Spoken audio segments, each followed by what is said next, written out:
清朝康熙6年到康熙8年，主要由当时宫廷里面的西藏的僧侣抄写完成，是由当时孝庄太皇太后下令。藏经是指佛教的三藏，就是经律论这三藏，加上龙字，主要是指由皇帝谕旨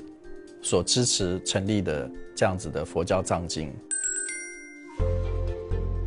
由于这一部是藏文的藏经，藏文藏经分成甘珠尔跟丹珠尔两类。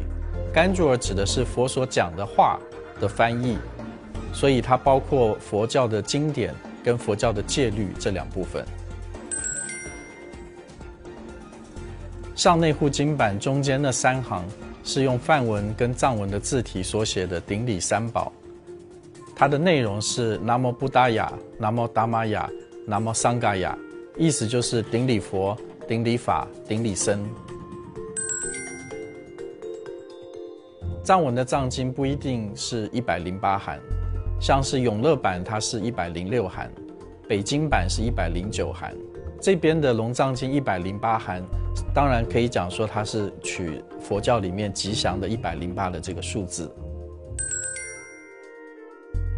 有七世福报的这样讲法是当代的讲法，在清代的档案或是传统的古籍里面，其实并没有这样子的一个确定的说法。那当然就佛教信仰里面来讲，见一切的佛经，抄写一切的佛经，阅读一切的佛经，都有不止7世的福报。根据当时清代档案的记载，当时动员了171位的喇嘛，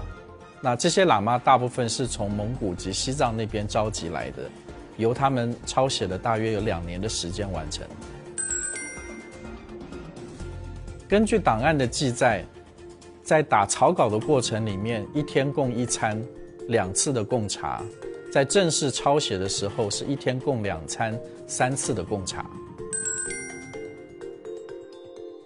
根据档案上的记载，龙藏经的经页大约是50300页，每4页花费3张飞经，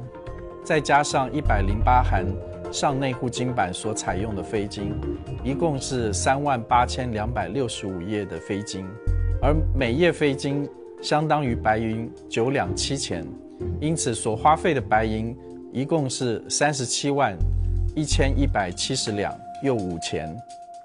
而经版上所画的765尊的这个佛像，总共花费经粉是1782两，再加上每尊佛像周围所镶嵌的珠宝，一共是14364颗。传统上龙藏经指的是皇帝下令制作的藏经，但是真正名叫龙藏经的，主要是指清代的2部，一部是我们这边藏文的龙藏经，另外一部是雍正时期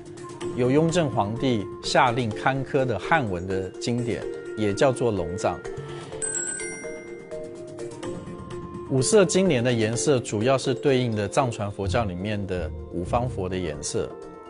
北方的不空成就佛，南方的保生佛，西方的阿弥陀佛，东方的阿处佛，以及中央的毗卢遮那佛。每函的经页并不相同，但是我们估算来看的话，平均每一函大约是50公斤左右。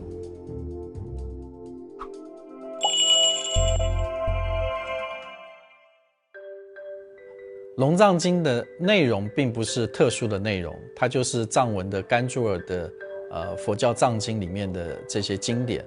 那主要它特殊的地方，就是因为它是由当时孝庄太皇太后他下令所制作的，由于是皇家所制作，他当时所花费的金钱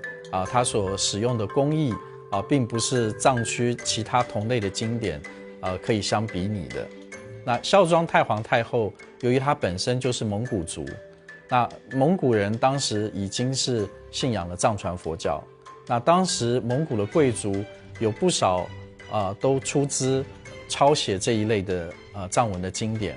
所以孝庄太皇太后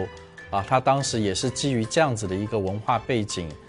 那为了祈求他的孙子康熙皇帝，他的执政的长治久安，所以基于这个佛教信仰，所以下令做这样子的一个抄写。